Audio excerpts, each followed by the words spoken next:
부활의 첫 열매가 되신 주님, 그 주님을 바라보며 우리도 부활의 소망으로 하나님 앞에 예배드리게 해주셔서 감사합니다.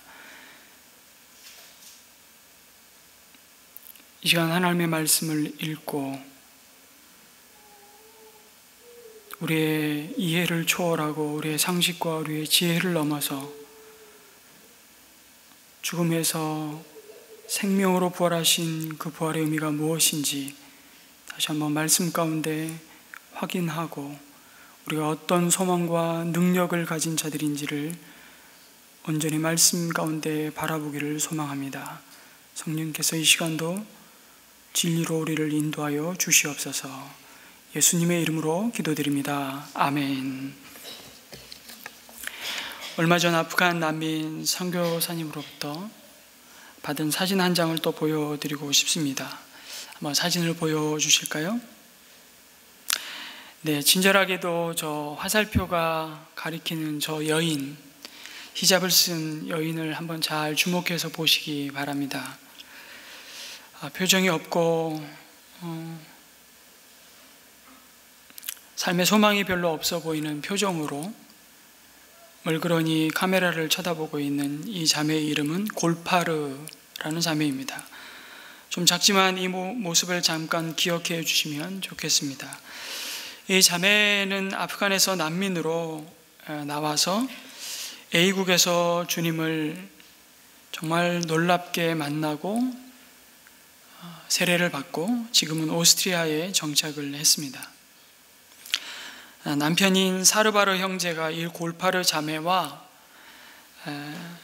결혼한 이후에 먼저 예수님을 믿게 되자 주변에 심각한 위협으로 인해서 결국 고국에 더 이상 있지 못하고 A국으로 망명을 오게 된 가정이었습니다. 선교사님이 이 가정을 처음 방문했을 때 이 골파르 자매는 모임에 전혀 참석하지 않았고요. 멀찌감치 그냥 눈치만 보고 무언가에 굉장히 짓눌려서 그 삶에 찾아온 그 두려움과 고난 앞에 떨고 있었던 자매였습니다. 그런데 어느 순간부터 기도 모임에 참여하게 되고 성령 하나님의 아주 특별한 하나님의 은혜의 주심을 받고 예수님을 자신의 구주로 영접하고 세례를 받게 됩니다. 그러나 글씨를 모르는 이 자매의 신앙은 아주 초보 수준이었습니다. 배운 것이 없고 글씨도 몰라 인지력이 떨어진 이 골파르 자매에게 그럼에도 성령의 특별한 은혜가 부어졌고 그녀의 믿음을 하나님은 강하게 붙들어 주셨습니다. 오랜 우울증과 허리의 심각한 아픔과 난민의 삶에서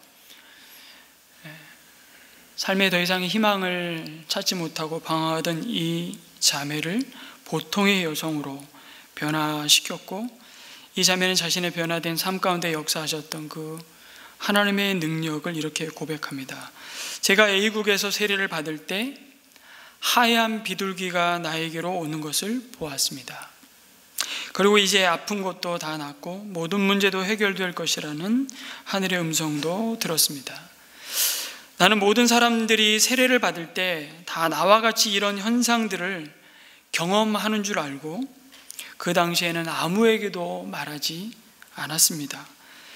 그리고 세례 후에 A국에서 오스트리아로 오는 망명길 그 도중에 수술을 해야만 나을 수 있었던 심각한 허리 디스크도 완전히 다 완치가 되었습니다. 그리고 자신의 모습을 이렇게 사진에 담아 보내왔습니다. 그 다음 사진입니다. 아까 보았던 사진과 지금 화살표로 가르치고 있는 이 자매의 동일한 사진입니다. 골파르 자매의 모습이죠. 너무 세련돼 보이죠? 이렇게 변화되어도 놀라는데 하물며 영광스러운 부활의 몸으로 우리가 변화될 때 정말 그 영광은 가히 인간의 말로 형언할 수 없을 것입니다. 여러분, 이 사진을 보여드리는 이유는 그냥 단순히 세련된 현대 여성으로 변한 그녀의 외모를 보여드리려고 하는 것이 아닙니다.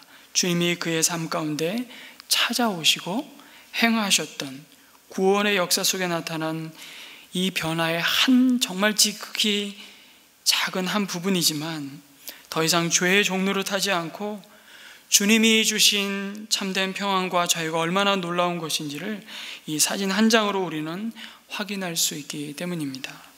이것이 부활의 능력입니다. 저와 여러분 또한 사연은 다 다르지만 이와 같은 여정을 다 지나서 이 자리에 예배 가운데 앉아 있습니다. 여러분, 예수님의 부활은 우리 믿음의, 우리 신앙의 뿌리입니다. 예수님이 부활하지 않으셨다면 우리의 믿음은 헛것이고 우리가 전파하는 복음도 헛된 것이라고 바울은 말씀합니다. 부활이 없었다면 우리는 모두 거짓 증인들입니다. 쉬운 말로 우리 모두가 다 사기꾼이라는 얘기입니다. 그리고 가장 비참한 것은 그리스도의 부활이 없었다면 여전히 우리는 죄 가운데 있을 것입니다. 그리고 우리가 세상에서 제일 불쌍한 자들이라고 바울은 얘기합니다. 왜냐하면 이것만큼 억울한 일이 없기 때문이죠. 주님의 부활이 없었다면 우리가 드리는 이 모든 예배도 찬양도 기도도 복음을 증언하는 것도 우리의 섬김도 우리가 모이고 흩어지는 모든 것이 아무런 의미가 없습니다. 한마디로 nothing입니다. 다 부질없는 짓이라고 바울은 고린도전서 15장 부활장에서 그 부활을 증거하고 있습니다. 그리스도의 부활이 없다면 우리의 부활도 없다는 것입니다. 주님의 부활이 첫 열매이기 때문입니다. 그러니 우리도 부활할 것이라는 소망과 믿음도 다 헛것입니다. 왜 그렇습니까? 우리의 믿음의 근거가 부활이요, 부활이 죽음을 이겼기 때문입니다. 부활이 없다면 여전히 우리의 모든 신앙은 죽음 아래 연기하는 것밖에 되지 않기 때문입니다. 부활을 빼놓고는 성도의 삶과 믿음은 아무것도 설명할 수 없는 것입니다. 그럼에도 우리는 부활이 우리 현실의 삶과는 너무 동떨어진 그냥 부활 주일에만 한 번씩 예수님이 십자가에서 우리 죄를 위해 죽으시고 다시 살아나셨다더라 그 이야기로만 듣는 것입니다. 이 주님의 부활이 지금 우리의 신앙과 삶에 뭐를 말씀하고 있는지 듣고 보지 못한다면 참 우리의 신앙은 맥 빠지고 무기력한 삶을 이어갈 것입니다. 여러분, 예수님이 부활하셨습니다. 오늘 이 인사를 누구에게 몇 번이나 나누셨습니까? 이 말을 듣고 여러분의 가슴이 뜨거워지셨습니까? 여러분들은 부활절이 오면 예수님이 다시 살아나신 사실 앞에 마음이 설레고 흥분을 감추지 못한 혹시 경험이 있으신가요? 부활의 감격으로 인해서 부활주일이 정말로 기다려지셨던 분이 정말 혹시 계신가요? 자꾸 혹시라고 여쭤본 것은 거의 없을 것이라는 이 목사의 믿음 없는 질문이라는 뜻입니다. 부활절 그러면 어떤 추억들이 있으신지요? 저는 부활절 칸탄타 준비한다고 밤 늦은 시간까지 성가대 연습한 기억들이 참 많이 있습니다. 부활절 그러면 좋든 싫든 삶은 계란은 그날 마음만 먹으면 10개라도 20개라도 먹을 수 있었다는 기억들이 가득합니다. 그런데 왜 달걀을 꼭 주는 건지, 병아리가 아래서 부화해서 그것을 깨고 나온다는 것을 부활의 상징으로 받아들이고 언제부터인가 나눠주면서 부활을 기억하고 부활을 소망하기 시작했다는 설도 있고요. 아무튼 이것을 대체할 만한 더 나은 부활의 상징을 교회가 찾지 못해서 그냥 전통처럼 이어져 온 것 같습니다. 그래서 부활절 하면 달걀을 열심히 삶은 기억밖에 없으신 권사님들이 많으실 것입니다. 어제도 권사님들이 달걀을 엄청 삶으셨는데 첫 번째 삶으실 때 실패하셨다고, 그걸 어떻게 처리해야 될지 그냥 고민하시는 권사님들을 뵀습니다. 달걀을 잘 삶는 것도 부활의 능력인가 봅니다. 사실 우리가 매 주일로 모이는 이유가 뭐죠? 주님이 죽음을 이기시고 부활하셨음을 믿고 우리 또한 부활할 것을 기대하면서 그 소망을 주신 하나님께 예배하는 것입니다. 그리고 이제 내가 내 삶의 주인이 아니고 주님의 주 되심을 고백하는 날이 바로 주일입니다. 그러니까 어떻게 보면 매 주일이 우리는 부활절이에요. 이제 우리가 주일을 함께 보내면서 살아도 주를 위해 살고 죽어도 주를 위해 죽는 자들이 되었음을 선포하는 것입니다. 왜요? 이제 사나 죽으나 우리가 나의 것이 아니라 주의 것이 되었음을 믿기 때문입니다. 그럼에도 우리는 이 부활에 대해서 1년에 한 번 진지하게 생각해 봅니다. 겨우 부활절이 돼서야. 목회자의 목회자라고 불리우는 유진 피터슨이 왜 우리가 그토록 부활에 별 관심이 없는지를 아주 날카롭게 묵상했습니다.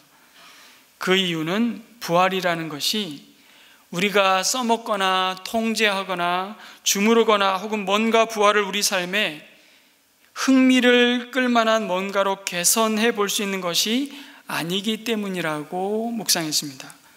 그러면서 이런 지적을 하는 것이죠.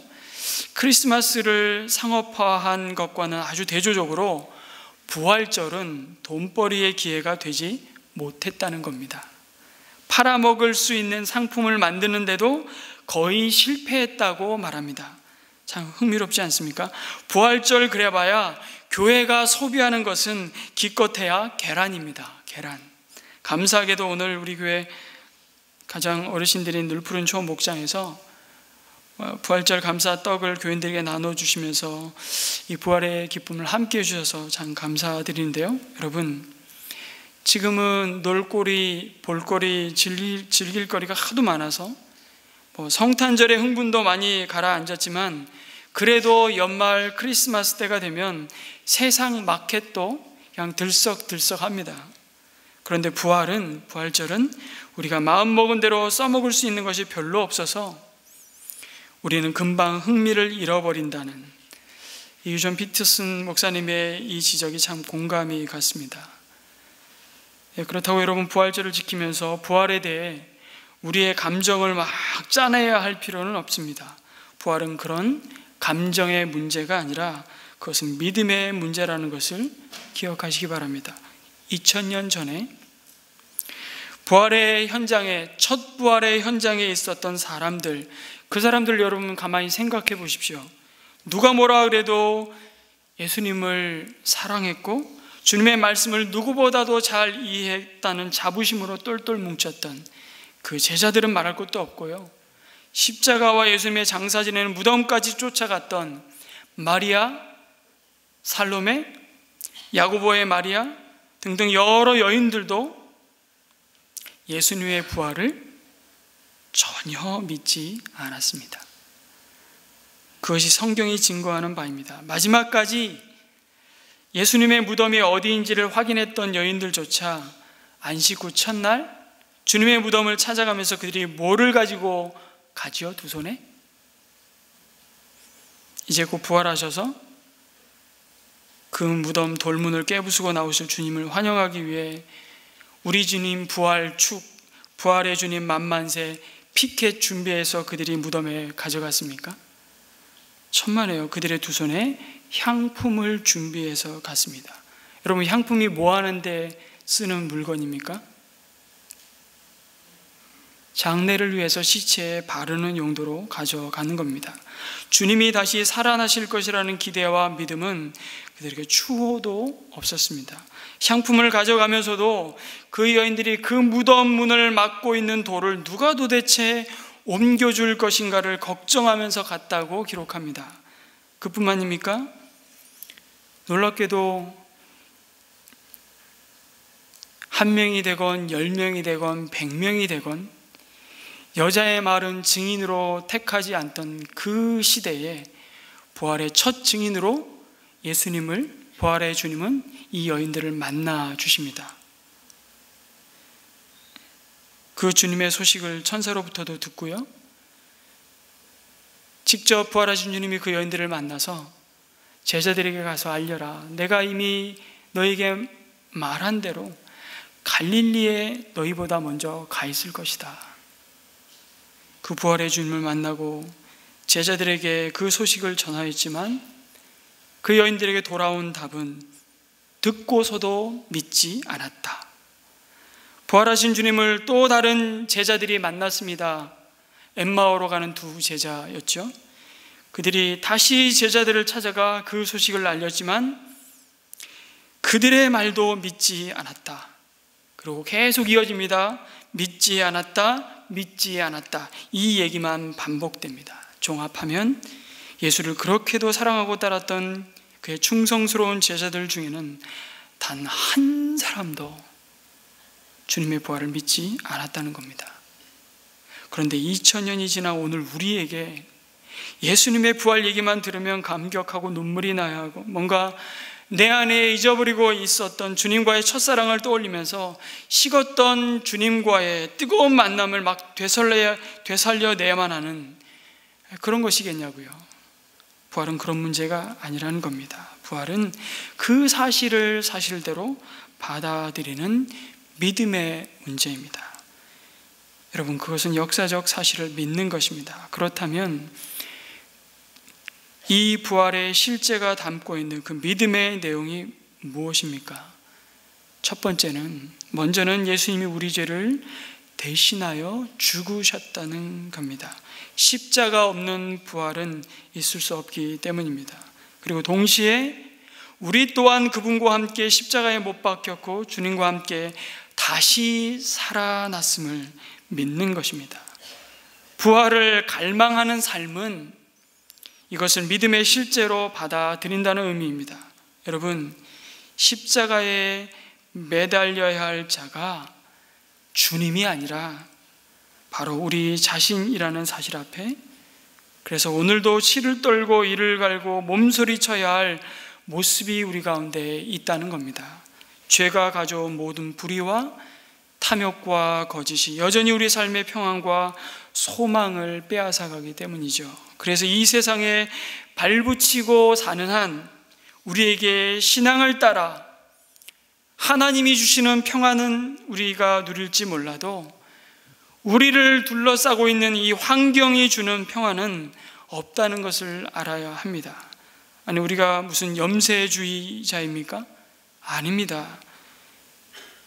그러나 우리가 부활을 소망할 수 있는 이유는 그리스도가 우리 죄인의 자리에 대신해 죽으셨기 때문임을 생각할 때 더 이상 죄 아래 소망을 두고 살아갈 수 없는 자들로 우리가 부름받았다는 사실을 기억하는 것입니다. 그것이 부활을 갈망하는 자의 삶이죠.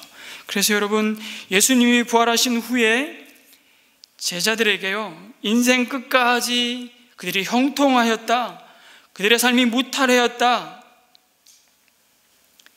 정말 평온한 삶이 그들에게 열린 것이 아니었습니다. 오히려 더 고난을 받았고요, 수욕을 당했습니다. 그리고 마침내 모든 제자들은 순교했습니다. 이게 부활을 갈망하는 자들의 최후라면 난 그딴 부활을 소망하지 않는단다. 여러분, 그러시겠습니까? 여러분, 부활 때문에 세상이 바뀌는 것이 아니라 내가 바뀌는 것임을 믿으시기 바랍니다. 내 상황이나 처지가 바뀌는 것이 아니라 이 세상을 바라보는 내 눈이 바뀌는 것임을 이 부활을 통해서 주님 우리에게 말씀하십니다. 예수님의 부활을 믿었다고 갑자기 없던 초인적인 능력이 우리에게 생기는 것이 아닙니다.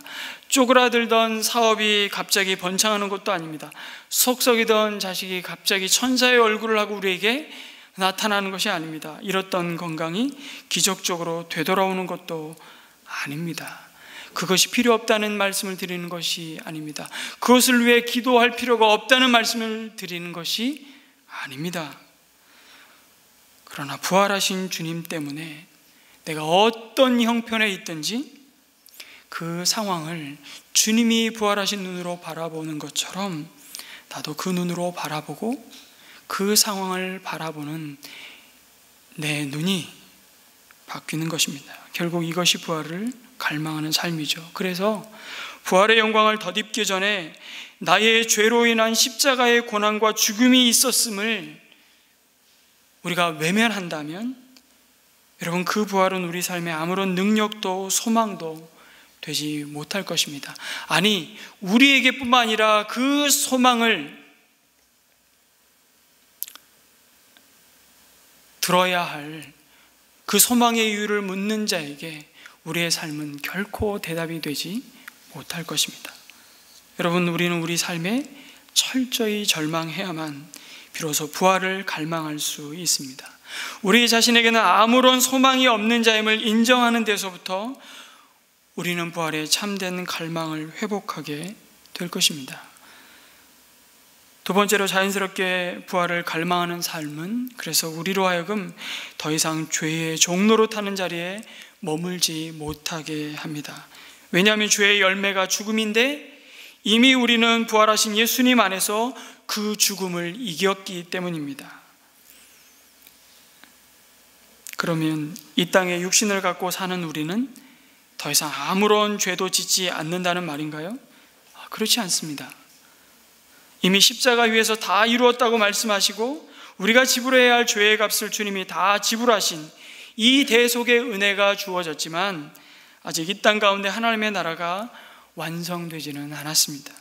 부활하신 주님이 오늘 읽은 말씀에서 증거하듯이 큰 나팔 소리와 함께 심판의 주로 내가 다시 올 때 우리 또한 영광스러운 부활의 몸으로 그분을 맞이할 것이라고 말씀합니다. 그때 비로소 모든 구원의 역사는 마침표를 찍게 될 것입니다. 여러분, 그 사이에 어떤 일이 벌어집니까? 늘 그 사이에 갈등이 있습니다. 부활의 영으로 우리와 함께 하신 성령이 우리와 함께 하심에도 불구하고 여러분, 그 성령 충만은 뭐 충만이라고요? 갈등 충만이라고요. 그 성령 충만이 때로는 너무 우리에게 피할 수 없는 갈등을 가져옵니다. 늘 긴장이 있죠. 그 사이에 우리는 연약하여 넘어지고 또 실패합니다. 죄에 짓습니다. 그러나 기억하십시오. 우리는 죄 짓고 그 죄 가운데 영혼의 멸망을 향해 그냥 숙명적으로 달려가는 자들이 아니라는 사실을 기억하십시오. 예수님이 십자가에서 우리의 모든 죄값을 다 지불하시고 우리를 하나님 앞에 의로운 자로 여겨주셨기 때문입니다. 십자가 위에서 다 이루었다고 말씀하신 그 주님의 선포가 오늘 우리를 하나님 앞에 예배자로 나올 수 있는 이 생명의 길로 인도하였습니다.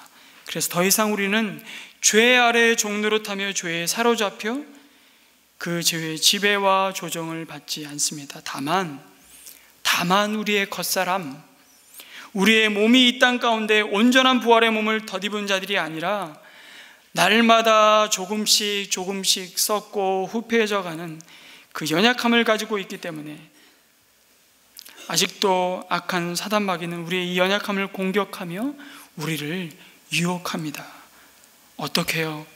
내가 하나님 노릇하며 사는 것이 진짜 만족과 기쁨을 가져다주는 길이라고 우리를 유혹하고 속삭입니다. 너희가 언제까지 하나님이 이렇게 하라 그러면 이렇게 하고 저렇게 하라 그러면 저렇게 하는, 하지 말라 그러면 하지 않고 언제까지 그렇게 수동적으로 살아갈 거냐고 우리에게 속삭입니다.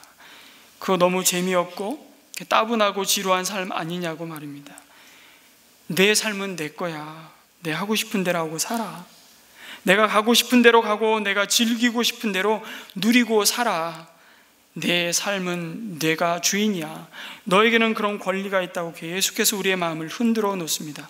그래서 때때로 우리 마음이 혼란스럽고요, 흔들려서 하나님께 묻지도 않고 우리가 원하는 대로 행할 때가 얼마나 많은지 모릅니다. 그 죄의 경향과 습성이 남아서 아직도 그리스도 안에 있는 우리에게도 악한 사탄이 속삭이며 유혹할 때 우리가 넘어지는 것입니다. 그러나 기억하십시오. 그것은 이미 끝난 전쟁입니다. 죽음의 권세를 이기시고 예수님이 부활하심으로 죽음이 가져온 모든 죄에 사망 선고를 하셨습니다. 그래서 부활절은 이렇게 표현하잖아요. 죽음이 죽임을 당한 날이라고. 뭐라고요? 죽음이 죽임을 당한 날이라고. 그래서 바울이 이렇게 선포합니다. 죽음아, 너의 승리가 어디 있느냐? 죽음아, 너의 독침이 어디 있느냐? 죽음을 삼키고서 승리를 얻었다고 말씀하십니다. 이것이 부활입니다. 그럼에도 여전히 사단은 죄 가운데 죽음의 자리에 앉아있는 사람들을 유혹하죠. 내일이면 죽을 터인데 먹고 마시자. 그런 고린도 교회 성도를 향해서 15장 33절에 바울은 뭐라고 말씀합니까? 함께 한번 같이 읽을까요? 시작. 속지 마십시오. 나쁜 동무가 좋은 습성을 망칩니다. 똑바로 정신을 차리고 죄를 짓지 마십시오.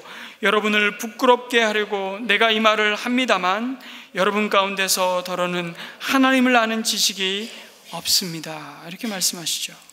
예수님의 부활의 의미를 왜곡해서 가르치는 어리석은 자들이 교회 안에 있다는 겁니다. 그러면서 부활이 죄를 이기고 죄가 가져온 죽음을 삼킨 사건임에도 부활 때에 죽은 사람이 어떻게 살아나냐고, 그들이 어떤 몸의 형체를 갖고 다시 살아나느냐고 물으면서 그런 비상식적인 부활은 없다고 말하는 어리석은 자들이 교회 안에 있다고 경고합니다.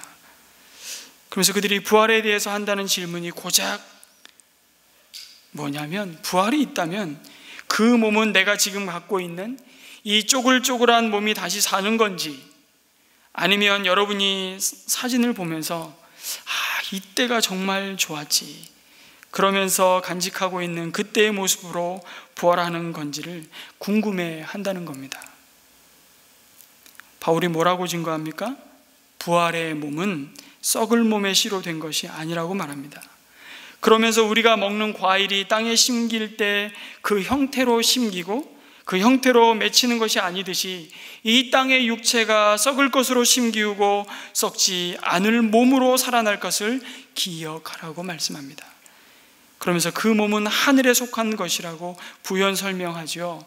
땅에 속한 몸은 흙에서 와서 흙으로 돌아갈 것이지만 부활의 몸은 하늘에 속한 예수님과 같이 신령한 몸으로 그분의 형상을 입을 것이라고 선포합니다. 그래서 50절에 결론적으로 이렇게 말씀합니다. 살과 피는, 우리가 지금 눈으로 보고 있는 이 살과 피는 하나님 나라를 유산으로 받을 수 없고 썩을 것은 썩지 않을 것을 유산으로 받지 못한다고 말씀합니다. 여러분, 이게 다 무슨 얘기입니까? 우리가 부활의 몸을 덧입을 그 날을 갈망하되 우리가 이미 부활의 첫 열매가 되신 예수님으로 말미암아 하늘에 속한 자임을 잊지 말라는 것입니다. 중요한 것은 저와 여러분의 소속이 이제 어디냐, 이게 중요하다는 것입니다. 그러니 자꾸 땅에 썩을 몸을 가지고 그것을 기준 삼아서 자꾸 내가 죽으면 화장을 해야 되는 것인지, 아니면 이 썩을 몸도 그래도 유지해야 부활의 때에 몸으로 부활할 것이 아니냐 그러면서 매장을 해야 되느니, 그런 논쟁 더 이상 하지 말라는 것입니다. 여러분, 부활과 관련해서 이런 논쟁을 왜 하는지 아십니까? 아직도 부활이 내가 뭔가를 해서 이루어지는 것이라고 착각하기 때문입니다. 여러분, 부활의 근거는 철저히 예수 그리스도의 부활하심에 근거하고 기초에 있다는 것을 기억하셔야 합니다. 여러분, 우리가 더 이상 죄의 종노릇 할 수 없는 자임을 믿는 것은 우리가 이미 우리 삶의 모든 문제들 앞에 사실 답을 갖고 사는 자이기 때문임을 믿으시기 바랍니다. 그 답이 되신 예수님이 우리와 함께 하시기에, 그러니 어떤 상황에서도 낙심하거나 좌절하거나 분노에 사로잡혀서 자신의 삶을 어둠에 방치하지 말라고 말씀하십니다. 왜냐하면 이미 이 삶의 결말, 저와 여러분의 그 삶의 끝을 우리가 다 보면서 우리는 이 길을 달려가는 자들이기 때문이라고 말씀하죠.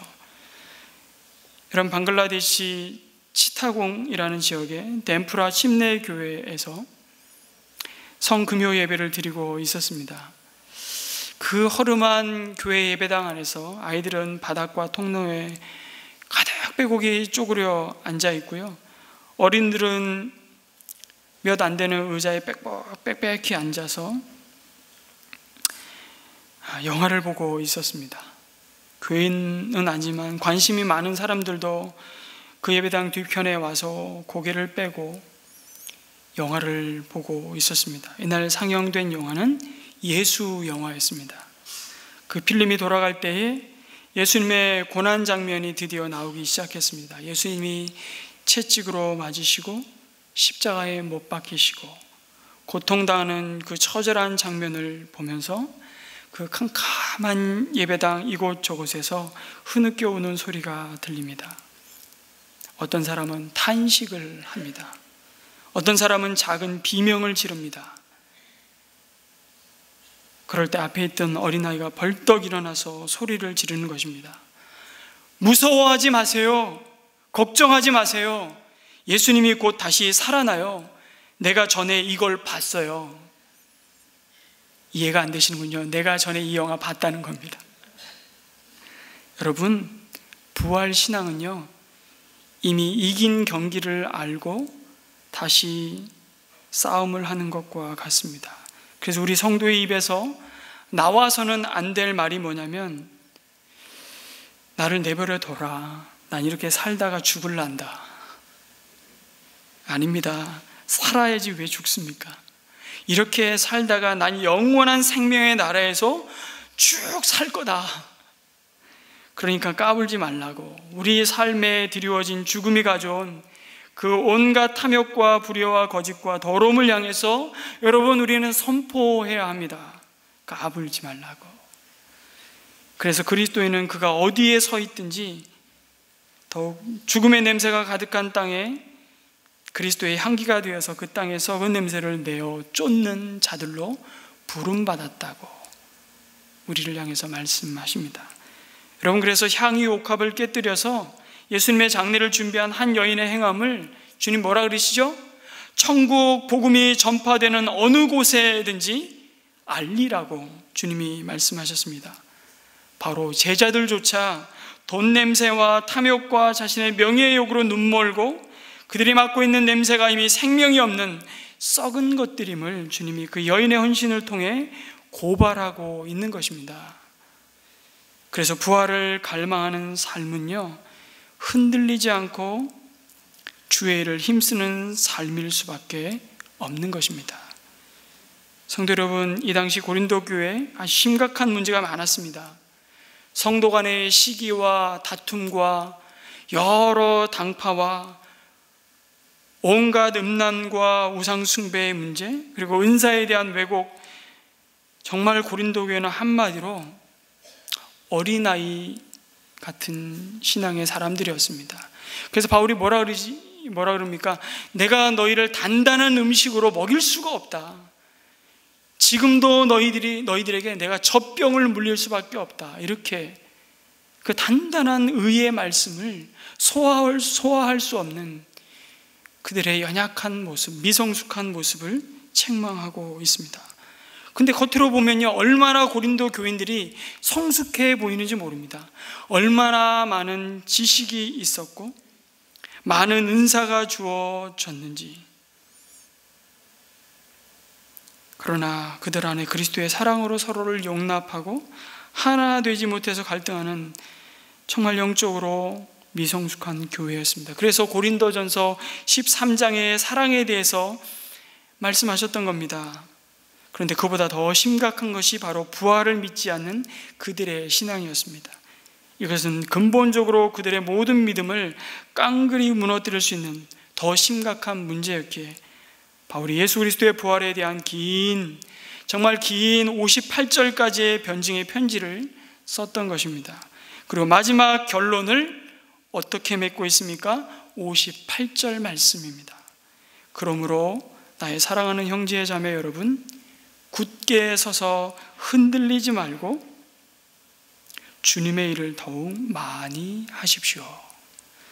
여러분이 아는 대로 여러분의 수고가 주님 안에서 헛되지 않습니다. 굳게 서서 흔들리지 말라고 말씀하십니다. 더 이상 그리스도 예수 안에 있는 우리에게는 정죄함이 없다는 것입니다. 죽음의 독침인 죄가 우리를 더 이상 절망과 어두움과 낙심과 영원한 사망으로 끌고 갈 수 없다는 것입니다. 그 소망이 부활로 우리에게 주어졌음을 확신하라는 겁니다. 그럴 때 우리는 방황하지 않을 것이고 후회하지 않을 것이고 예수님이 주신 구원의 감격과 그 은혜에 대한 기쁨과 감사로 결코 후퇴하지 않을 것이라고 약속하시는 겁니다. 흔들리지 마라. 우리의 의지와 결단과 우리 자신이 가진 능력 때문이 아닙니다. 우리 주님이 부활의 첫 열매가 되셨기 때문임을 잊지 말라고 당부하십니다. 주님의 부활이 오늘도 우리가 서 있는 삶의 자리에서 우리가 손으로 하는 모든 일들 가운데 생명을 낳고 참된 의미와 가치를 낳는다고 말씀하십니다. 여러분의 수고가 주님 안에서 헛되지 않다는 겁니다. 여러분, 꼭 그 수고가 교회에 와서 봉사하는 것만을 의미하는 것이 아닙니다. 아침부터 밤에 눈을 감고 잠자리에 들 때까지 우리의 모든 범사가 예수 그리스도의 부활이 곧 나의 부활이 된 이후로 전혀 다른 동기와 목적을 가지고 있다는 말씀입니다. 그래서 이제 그럭저럭 먹고 살기 위해서 죽지 못해 마지 못해 해야만 하는 죽을 노동이 아니라 이제 주님의 부활로 말미암아 내 모든 삶의 일상이 하나님의 나라의 의와 평강과 희락을 가져오는 생명의 노동이라는 사실을 잊지 말라는 것입니다. 죽을 노동이 아니라 그 자질구레한 일이, 별로 티나지 않는 그 일이 누군가를 찾아가서 한마디 위로의 말을 던진 그 섬김이 생명이 생명을 낳는 위대한 부활의 일이요 능력이라고 말씀하시는 것입니다. 아이고, 내가 오늘도 또 밥 지어야 되는구나. 아침에 일어나시면 학교를 보내야 되는 우리 어머니들은 그 고통에 시달리시죠. 남편들은 몰라요. 그렇죠? 그래서 남편들이 가끔씩 아침밥을 한번 지어 보셔야 돼요. 지어 보셔야 아유, 아침마다 짓는 밥 또 짓고 또 짓고 정말 이 일이 무의미해 보이고 내가 언제까지 이 일을 해야 되나, 내가 대학을 나오고 대학원을 나오고도 내가 이 일을 하려고 내가 그렇게 공부했던가 신세 한탄 우리 하지 않습니까? 오늘도 이 지긋지긋한 직장에 나가서 또 하루를 버텨야 되는구나. 내가 오늘도 이런 사람에게, 이 상사에게 비유를 맞추고 굽신거려야 하는구나. 정말 비굴하고 억울하고 우라통이 터지고 존심 상한다고 여러분, 만만한 아내에게, 남편에게 혹은 자녀들에게 화풀이하는 그 일상을 더 이상 되풀이하지 말라는 겁니다. 그럴 이유와 근거가 어디에 있다고요? 나에게요? 아니요, 우리의 죄가 가져다 준 그 모든 죽음의 그늘과 고통과 눌림에서 우리를 건지신 주님의 부활의 능력에 있다고 우리에게 말씀하십니다. 그래서 우리가 갈망해야 할 일이 무엇입니까? 부활을 오늘의 부활로 살아가는 갈망인 것입니다. 여러분, 예수님은 더는 몸으로 우리 가운데 계시지 않습니다. 하지만 놀랍게도요, 제자들은 예수님께서 여전히 자기들 가운데 계신 것처럼 그분의 부활을 전했습니다. 십자가가 제자들의 삶에서 반복되듯이 예수님의 부활도 제자들의 그 몸으로 행하는 그 섬김과 그 사역을 통해서 반복되었다는 사실, 그것이 바로 예수의 몸인 교회를 통해서 오늘 우리를 통해서 우리의 몸으로 행하는 그 일상의 삶을 통해서 비록 탁월한 능력을 가진 사람들이 아니지만 어쩌면 연약한 무명의 성도들을 통해서 세상은 몸으로 부활하신 예수님을 오늘도 여러분 보는 것입니다. 옆에 있는 분들에게 한번 이렇게 다시 한번 축복했으면 좋겠습니다. 당신은 예수님의 부활을 보여주는 사람입니다. 이렇게 축복할까요? 당신은 예수님의 부활을 보여주는 사람입니다. 이런 엄청난 사람들이 옆에 앉아 있습니다. 어디 가서 이렇게 만나기 힘든 사람들입니다. 예수님의 부활을 여러분이 그 일상의 삶, 그것을 부활의 삶으로 예수님의 부활을 보여주고 있는 것이죠. 여러분, 세상은 지난 한 주간도 끊임없이 죽는 얘기밖에 안 했습니다. 여러분, 한 주간의 뉴스를 보셨습니까? 저는 점점 뉴스를 잘 안 보게 돼요. 한 손에는 신문과 한 손에는 말씀을 들어야 되는 게 설교자의 운명이지만 뉴스를 보면 이 한탄만 나오는 거죠. 죽음의 이야기, 끊임없는 온 세상은 죽음의 이야기와 죽음의 언어와 죽음의 문화로 가득합니다. 그런데 그 가운데 다른 언어와 다른 이야기를 가지고 있는 사람들이 바로 저와 여러분들입니다. 쟤네들은 뭐가 저렇게 당당해? 쟤네들은 뭐가 저렇게 신났어? 참 뜯어보면 별 볼 일 없는 것 같은데 참 희한하다. 여러분, 우리가 이런 소리 듣는 사람들입니다. 왜요? 우리에게는 그들 눈에, 그들의 상식으로, 그들의 경험으로는 도저히 받아들일 수 없는 부활의 소망, 부활의 능력, 그 영광을 가지고 있기 때문입니다. 우리는 언젠가 영광스러운 몸으로 여러분 변화될 것입니다. 그런데 그 끝을 참 허무함과 현실 도피주의자가 되어서 이 땅의 수고를 고역으로 품고 있는 자들이 아니라 그 끝을 이미 소유한 자로 살게 더욱 주님의 일에 수고하나 그것이 하나도 짜증나지 않는 자로 우리는 사는 것입니다. 왜 그런지 아시겠습니까? 이제 우리에게는 세상이 알지 못하는 영원한 보상이 약속되어 있기 때문입니다. 그래서 사도 바울이 그 얘기를 51절에 고린도전서 15장 51절에 비밀이라고 표현하는 것입니다. 뭐라고요? 비밀이래요. 우리는 아는데 세상은 도무지 모르는, 아니 알려고 하지 않는 그 드러난 비밀을 가진 자들이라고 말씀하는 겁니다. 보십시오. 내가 여러분에게 비밀을 하나 말씀드리겠습니다. 우리가 다 잠들 것이 아니라 다 변화할 터인데 마지막 나팔이 울릴 때에 눈 깜빡할 사이에 호련히 그렇게 될 것입니다. 마지막 나팔이 울릴 때 주님이 다시 이 땅의 심판자로 영광의 주로 다시 오실 그때에 우리가 호련히 눈 깜빡할 사이에 썩지 않을 몸으로 변화될 최종적인 부활의 영광을 덧입을 자들이라고 말씀합니다.